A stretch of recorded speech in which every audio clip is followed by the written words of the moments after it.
श्री शिवाय नमस्तुभ्यम। हर हर महादेव। नारद जी के द्वारा ब्रह्मा जी से पूछा गया प्रश्न। ओम नमः शिवाय। नारद जी के द्वारा ब्रह्मा जी से प्रश्न। नारद जी मृत्युलोक में पहुंचकर शिवलिंग के दर्शन करने लगे। मृत्युलोक में उन दो रुद्रगणों ने नारद को देखकर उनसे श्राप मुक्ति का उपाय पूछा। तब नारद जी ने बताया, हे रुद्रगणों, उस समय शिवजी की माया से मेरी मति मारी गई थी।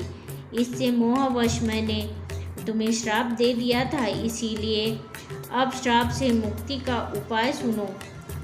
तुम दोनों मुनि के वीर्य से राक्षसी कुल में जन्म लोगे। तुम प्रतापवान और वैभवशाली बनोगे। तुम सदा शिवजी के भक्त बने रहना। कई वर्षों के पश्चात भगवान श्री राम का अवतार होगा। तुम उनके हाथों मारे जाओगे। तब तुम्हारा उद्धार हो जाएगा। मृत्युलोक में नारद जी शिवजी तीर्थों का भ्रमण करने के पश्चात ब्रह्मालोक में चले गए।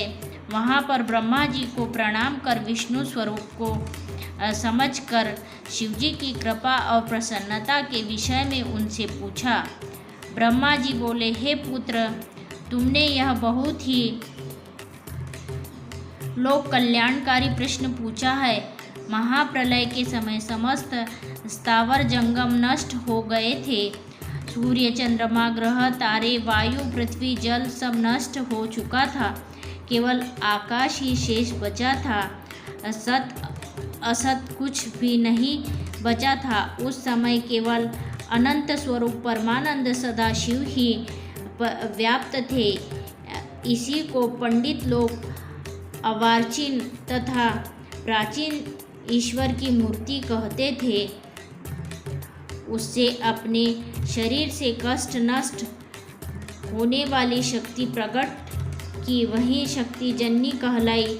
शिवजी ने उस पराशक्ति के साथ शिवलोक क्षेत्र की रचना की, जो काशी के नाम से जाना जाता है। यह क्षेत्र सर्वोपरि और मोक्ष प्रदान करने वाला है। प्रलय काल में भी यह क्षेत्र शिव क्षेत्र पार्वती से रहित नहीं रहता है। इसी कारण इस क्षेत्र को अविमुक्ति कहते हैं। शिव के धनुष धारण कर यहाँ एक आनंद कानन बनाया था। उसमें शिव पार्वती ने रमण करते हुए दूसरे पुरुष के निर्माण की इच्छा व्यक्त की और सोचा कि उससे काशी का भार सौंपकर काशी में शांति से शयन करेंगे। यह निश्चित कर दक्षिण भाग के दशम अंश से शुद्धा रूप आसव का श्राव किया, जिससे त्रिलोकी में एक अन्य पुरुष का आविर्भाव हुआ। शिवजी ने उस पुरुष का नाम विष्णु रखा। शिवजी ने विष्णु को सर्व साधन प्राप्त करने के लिए तप करने को कहा। तप करने से विष्णु के शरीर में अनेक जलधाराएं प्रकट हुई। विष्णु ने थककर शयन किया। फिर उसमें सभी तत्वों की उत्पत्ति हुई। इसके बाद संसार की पंचाभूत तथा पंच तन्मात्राएं आदि से सृष्टि हुई। हर हर महादेव। श्री शिवाय नमस्तुभ्यम।